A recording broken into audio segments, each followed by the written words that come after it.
Hello, all those listening, my fellow intuitives, and anyone interested in the matter.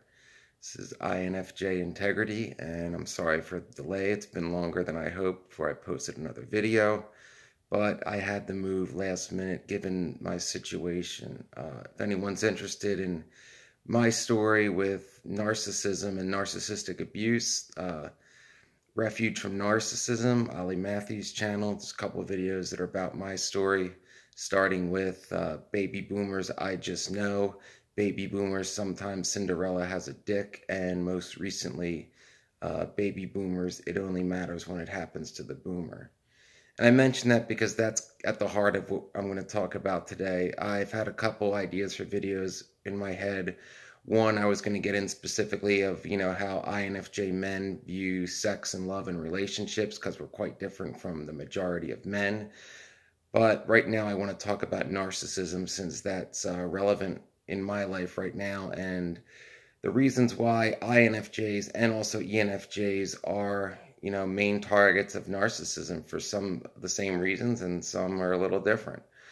So my whole life, as far back as I can remember, I was the black sheep of my family. I was always the one that was judged without cause. As Ollie says, we live our lives on trial as black sheeps, and I certainly did. I would be accused of things without evidence, and then even if I had evidence to the contrary that was, irrefutable, they would just go, I just know. Like a big one, my mother's sister and her son, they've been trying to label me as mentally ill for most of my life, and that's something that a lot of INFJs go through. They seem to always try to want to label us bipolar, but there's reasons why people like that target us, and it's they see something in us we want to destroy. In the case of INFJs, it usually is our integrity, our sense of right and wrong, and our sense to do the right thing, even if it's no benefit to us, or even if, we'll get punished for it, which I'll fill you guys in on a little bit. That's certainly been the story of my life. And for ENFJs, especially ENFJ women, narcissists see like that genuine, like pureness of heart, that genuine sweetness in them. And, they just get off on exploiting that, because ENFJ girls and men too, and INFJs to a lesser extent, have trouble saying no because we're people pleasers and we have a hard time setting up boundaries, at least, until our late 20s anyway. So, given my anecdotal experience viewing some of my friends that were ENFJs, a lot of them, like in their mid-20s, they were targets of narcissistic men 10, 15 years older than them. And, I was there for the fallout to try to help them through it. And yeah, it was bad. I mean, these guys used them, they thought it was something real. The girls, the guy was just playing them the whole time. It didn't last like more than about 6 months. And, they were basically coerced into doing things they weren't comfortable with. And it's really just sick, because these girls, were like the sweetest, most genuine, caring people in the world who would do anything for anyone. And that's why they were targeted by these types of people. With INFJs, our intuition being our dominant function, it's hard to ignore that something doesn't feel quite right feeling that we have. ENFJs, it's their secondary function, and they have strong intuition too, but being their secondary function, they can usually get inside their own head and think like, no, what I'm feeling isn't right. Like, this isn't right. I must be wrong. And the reality is, no, they're not. For both types, we both have to learn how to trust our intuition, because from what I've read, it's right about 85% of the time. And given my own experience, that sounds about right. So with us, INFJs, that feeling comes up, all the time. We have to learn to listen to it. And part of it is our intuition is so strong. When we learn to listen to it and trust it, we're a danger to narcissists, because they know we can see right through them, and we're pretty likely to call them out. That's, our sense of integrity. So we'll call them out, and that essentially holds a mirror up to their face. And most narcissists, deep down, they know what they are. They try to wear a mask and hold up a facade, but when faced with the truth, that metaphorical mirror, it destroys them. I mean, the reference I like to use, if anybody here listening is old enough, is, if anybody remembers Thundercats from the 80s, Mumra, the main villain, whenever he was in his like powered up form, if he saw his own reflection, he'd, be horrified and wither into his decrepit form. That's pretty good analogy for what happens to narcissists when they're forced to face what they really are. They can't face the evil within them. They have to convince themselves all the time that their lies, are true. Like the vision of themselves that they try to paint, the mask they try to wear. They try so hard to convince themselves that that's true, when the reality is that it's not. So, with narcissism, INFJs, you have to learn, as I did, and it took longer than it should have, that it isn't you.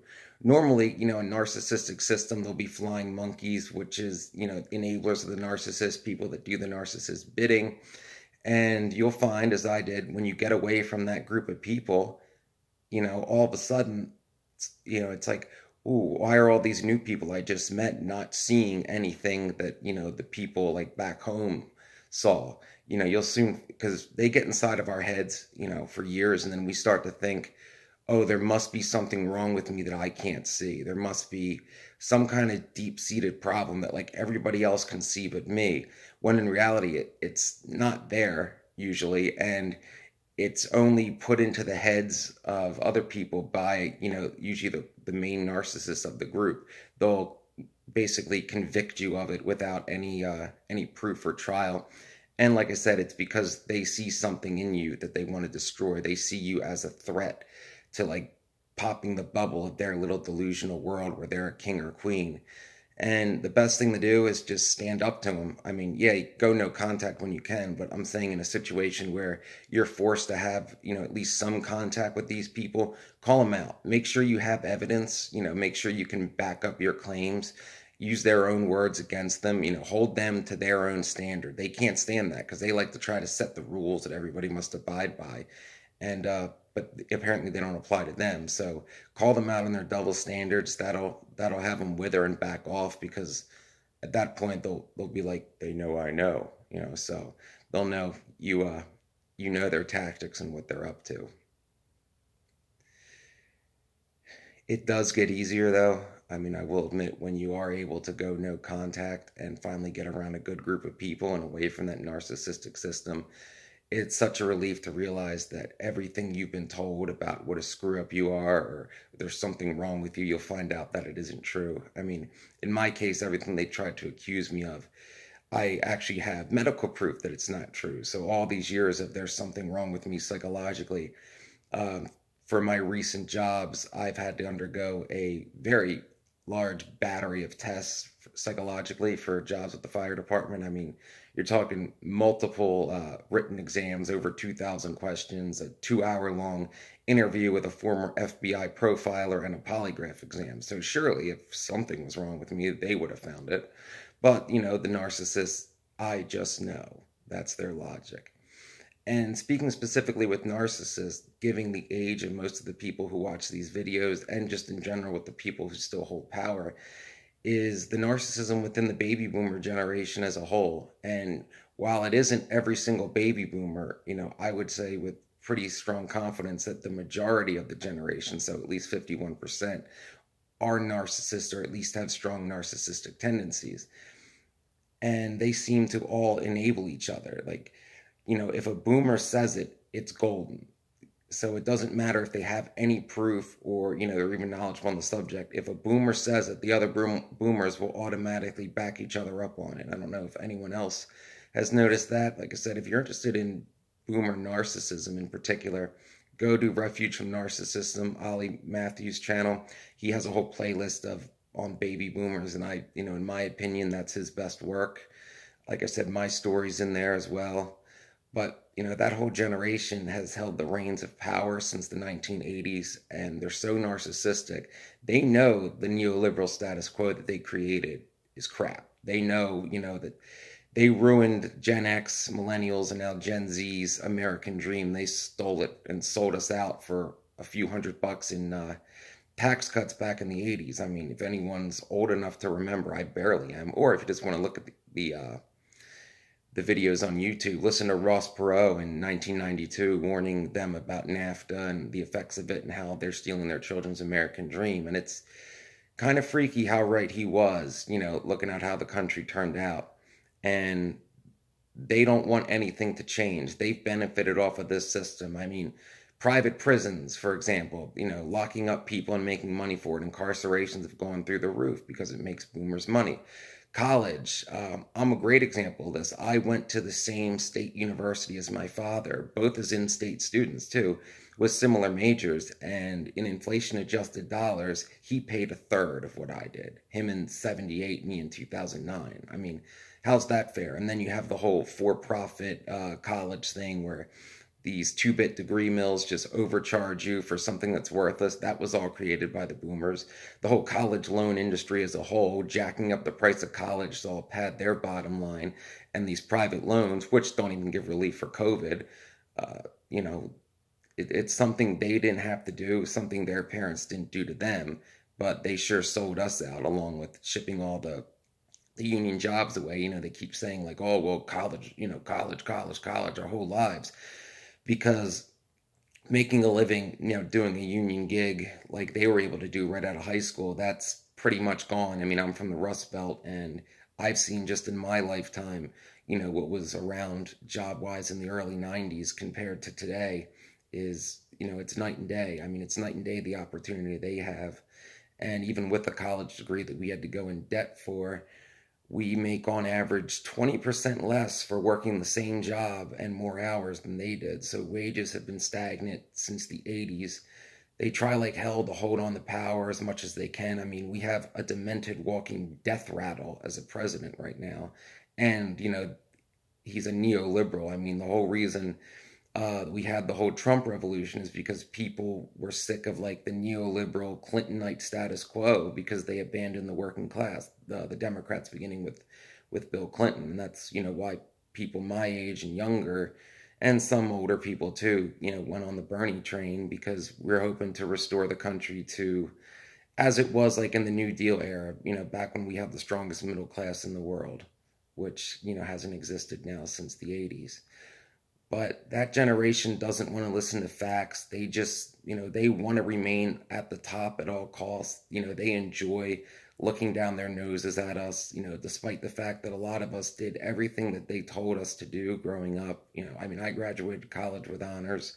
I worked 80 hours a week when I first got out in my job, and 7 days a week. The reward never came. I mean, and they have no empathy for us. I mean, look at Joe Biden. He flat out said, I have no empathy for younger generations. Give me a break. They think that if it doesn't benefit them, why should they do it? They only care about themselves. They only care about continuing to pad their pockets because, specifically as INFJs, we value like people and interactions and, connections. Like the most valuable thing to an INFJ is unconditional love.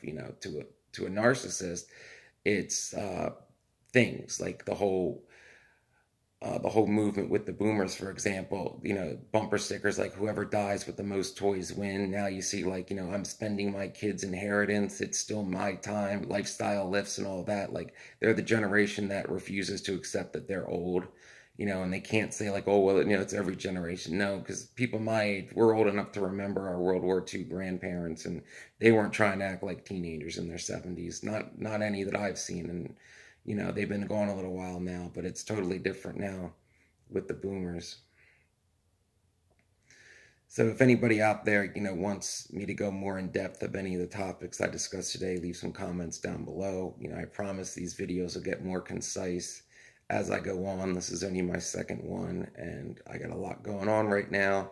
I'm on no sleep too, but I really wanted to get something out there on the channel, to see who's listening.